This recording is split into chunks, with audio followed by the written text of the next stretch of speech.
Hi மக்களே, எல்லோரும் எப்படி இருக்கீங்க? நான் ரொம்ப நல்லா இருக்கேன். டயாலிஸ் போயிட்டு வந்துட்டேன். இப்போ மணி 5:30. காலையில் நான் டயாலிஸ் போகும்போது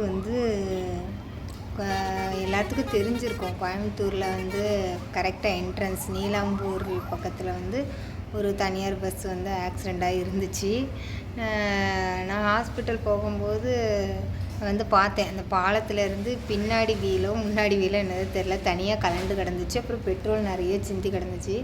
அப்புறம் நான் ஹாஸ்பிட்டல் போனதுக்கப்புறம் அங்கே தான் ஒரு அண்ணன் சொன்னாங்க, ப்ரைவேட் பஸ்ஸு பாலத்துலேருந்து கீழே விழுந்துட்டு அப்படின்னு சொன்னாங்களா. அப்போது எனக்குன்னா பயம் தாங்க முடியல, பாலத்துலேருந்து கீழே விழுந்துருக்கு, எத்தனை பேர் அடி வாங்கியிருப்பாங்க அப்படின்ட்டு. ஆனால் நியூஸில் அப்படி சொல்லலை, பாலத்திலே வெயிட் அதிகமாக இருந்ததுனால சரிஞ்சு விழுந்திருக்கு. நிறைய பேர் படுகாயன்னு சொல்லிட்டு பக்கத்தில் இருக்கிற ஹாஸ்பிட்டலுக்கு எல்லாத்துலேயும் அட்மிட் பண்ணியிருப்பாவோ போல். எனக்குன்னா இது என்னென்னா, திருப்பூர் டு கோயம்புத்தூர் போகிற பஸ்ஸு, அதேமாதிரி கோயம்புத்தூர்லேருந்து திருப்பூர் வர பஸ்ஸு எப்போதுமே கூட்டமாக தான் மக்களே இருக்கும். ஏன்னா காலேஜ் பசங்க இங்கேருந்து காலையில் காலேஜ் பசங்க நிறைய பேர் வேலைக்கு போகிறவங்க ஃபுல்லாக இருப்பாங்க. இப்போ நான் போய் கோயம்புத்தூர் பஸ் ஏறினேன்னா நான் பூண்டிக்கு போகணும். பூண்டி தான் அந்த திருப்பூரில் பூண்டிக்கு அப்புறம் அவினாசி இருக்குது. ஆனால் இந்த பக்கத்து ஸ்டாப்பாக வர்றதில் பூண்டி தான் லாஸ்ட்டு ஸ்டாப்பு. ஃபுல்லாத்தையும் வண்டியில் ஏற்றிட்டு ஸ்டெப்பில் நின்று போகிற மாதிரி தான் ஃபுல்லாக கொண்டு வருவாங்க.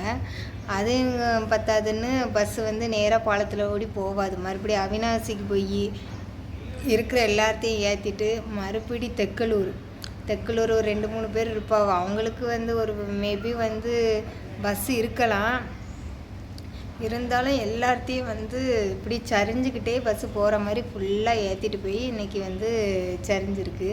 இது காலேஜ் பசங்க தான் காலையில் அதிகமாக இருந்திருப்பாங்க. யார் யாருக்கு இப்படிலாம் அடிபட்டுச்சு எனக்கு தெரியல.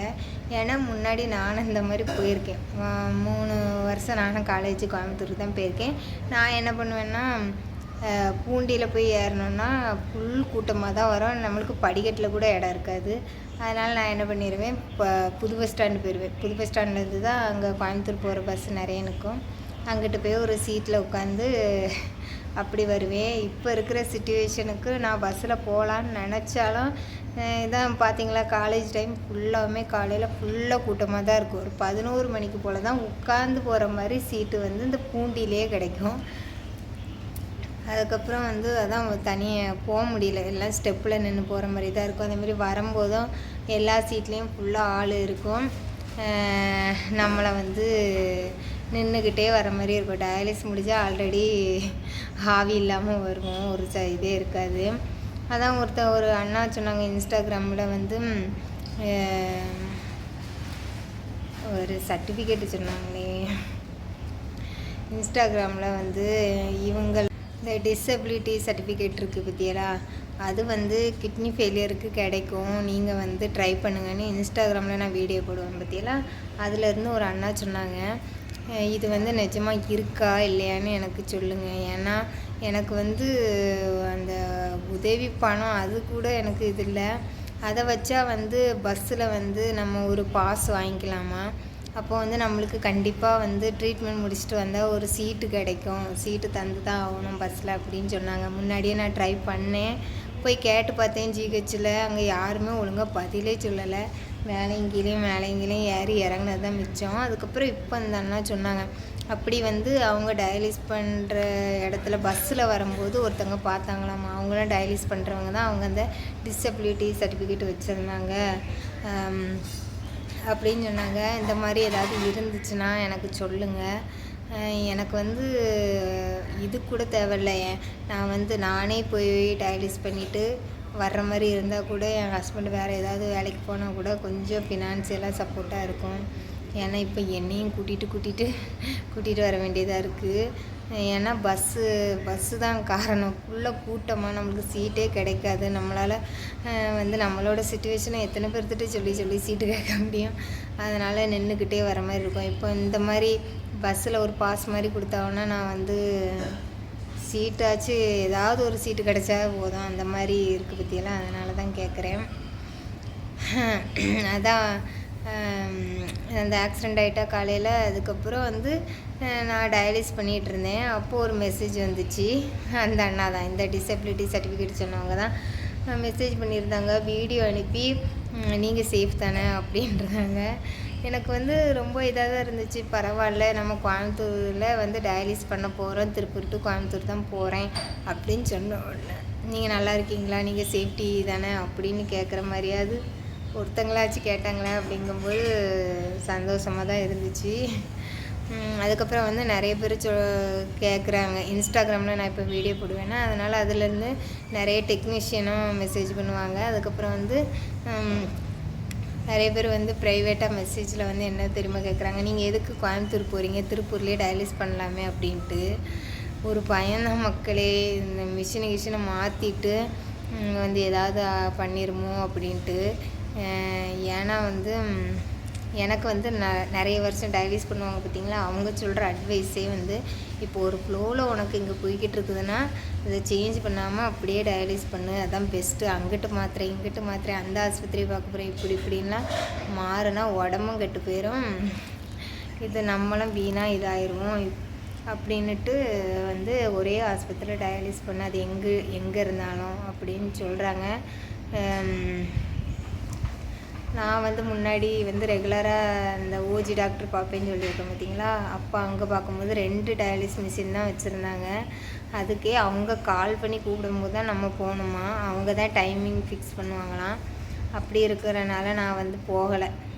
அது என்னத்துக்கு தேவையில்லாதது, நம்ம இங்கே பண்ணுறதே பண்ணுவோம், முன்னாடி காலேஜுக்கு போன மாதிரி போயிட்டு வந்துடலான்னு. ஆனால் வந்து முன்னாடி காலேஜ் போகும்போது உடம்புல தெம்பு இருந்துச்சு. இப்போ வந்து பஸ்ஸில் வந்து சீட்டு இல்லாமலாம் என்னால் நின்றுட்டு வர்றதுக்கு சுத்தமாக என்கிட்ட தெம்பு இல்லை மக்களே. வரும்போது ரொம்ப கஷ்டமாக இருக்குது. போகும்போது கூட ஏதோ போயிட்டேனாலும் வரும்போது கஷ்டமாக இருக்குது. அதனால தான் நான் ஹாஸ்பிட்டல் ஃபர்ஸ்ட் ஆஃப் ஆல் மாறவும் இல்லை. ஏதோ இப்படி நம்மளுக்கு போய்கிட்டு இருக்கு.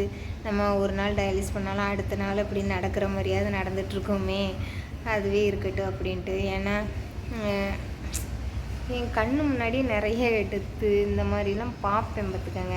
இன்றைக்கி பார்க்குறவங்களும் நாளைக்கு பார்க்க முடியாது. அப்படி வந்து வேறு ஆஸ்பத்திரி போனவங்கெல்லாம் வந்து சீரியஸாக வந்து டெத்தாகி அப்படிலாம் பார்ப்பேன்னா, அதனால் நம்ம வந்து ஒரே டயாலிஸை பண்ணுவோம் அப்படின்ட்டு முடிவு பண்ணி ஒரே ஆஸ்பத்திரியில் பண்ணிக்கிட்டு இருக்கேன். அதுக்கப்புறம் ஒரு பயம், இப்போ நம்ம வந்து திருப்பூருக்கு மாற்றினோன்னா மறுபடியும் நம்மளுக்கு காப்பீடு கட்டாயிருமோ. ஏன்னா இனி வந்துச்சுன்னா ஒரு டயாலிஸ் கூட காசு எடுக்க என்கிட்ட ஒன்றும் கிடையாது. அதனால் நம்ம வந்து இங்கிட்டே காப்பீட்லேயே போடுறதுனால அப்படியே போட்டுக்கிடுவோம் அப்படின்ட்டு போட்டுட்ருக்கேன் டயாலிஸு. அதனால் எல்லாருமே காலையில் அறக்க பறக்க பஸ்ஸில் ஃபுட்போர்டு அடித்து போய் இது பண்ணிடலான்லாம் பார்க்காதீங்க. முக்கியமாக வந்து ப்ரைவேட் பஸ்ஸில் தான் இப்படி இருக்குது. அதிகமாக லோடை ஏற்றிட்டு போய் கவுந்துடுறாங்க. அதனால் வந்து கொஞ்சம் லேட் ஆனாலும் கொஞ்சம் ஃப்ரீயாக இருக்கிற பஸ்ஸில் வந்து ஏறிவாங்க. ஏன்னா எங்கே ஃபுட்போர்டு அடிப்பாங்கன்னா, திருப்பூரை பற்றி சொல்கிறேன். அவினாசி வரை ஏதோ தள்ளி முள்ளி கூட்டிகிட்டு வந்துடுவாங்க பஸ்ஸு. அதுக்கப்புறம் வந்து கருமத்தம்பட்டி இருக்காங்க பார்த்தீங்களா, அந்த பக்கம் போகும்போது எல்லாத்தையும் ஏற்றுவாங்க, பஸ்ஸு சாஞ்சிக்கிட்டே தான் வரும். ஏன்னா கருமத்தம்பட்டியிலேருந்து கோயம்புத்தூர் போகிறதுக்கு டவுன் பஸ் மாதிரி இருக்கும்னு நினைக்கிறேன். அவங்க அதை கூட யூஸ் பண்ணலாம். திருப்பூர்லேருந்து வர்ற பஸ்ஸு வந்து ஃபுல் கூட்டமாக தான் இருக்குது. நான் இது என்ன சொல்கிறேன்னா, இன்றைக்கி 20க்கு பேர் மேலே படுகாயம் அடைஞ்சு விட்டார்கள், ஹாஸ்பிட்டலில் இருக்காங்கன்னு வந்துச்சு. எல்லாமே காலேஜ் பிள்ளைகளாக தான் இருக்கும் எனக்கு தெரிஞ்சு, காலையில் போகிற பிள்ளைகள். அதனால் அதை சேஃப்டிக்காண்டி நான் சொல்கிறேன். ஏன்னா வந்து வீட்டில் என்ன நினச்சிருப்பாங்க, நம்ம பிள்ளைய காலேஜ் அனுப்பியாச்சு, காலேஜ் போயிருப்பா அப்படின்னு நினச்சிட்டு இருந்திருப்பாங்க. இங்கிட்டு பார்த்தா இவ்வளோ பெரிய ஆக்சிடெண்ட்டு, அதுவும் ஃபுல் பெட்ரோல் எல்லாம் கவுந்து கிடந்துச்சு பார்த்துக்கோங்க. மேலே பாலத்தில் இருந்து இங்கே கீழே இப்படி பாலம் இப்படி ஏறுறதுல மேலே பாலத்தில் தான் அது சரிஞ்சிருக்கு பஸ்ஸு. இங்கே கீழே வர ஃபுல்லாக பெட்ரோல். ஏதாவது தீ பிடிச்சிருந்தா என்ன ஆயிருக்கும், பஸ்ஸில் இருக்கிறவங்க நிலமை என்ன ஆயிருக்கும். அதான் எனக்கு என்னன்னா, என் பிள்ளைய காலேஜுக்கே அனுப்பலை, ஸ்கூலே முடியலை.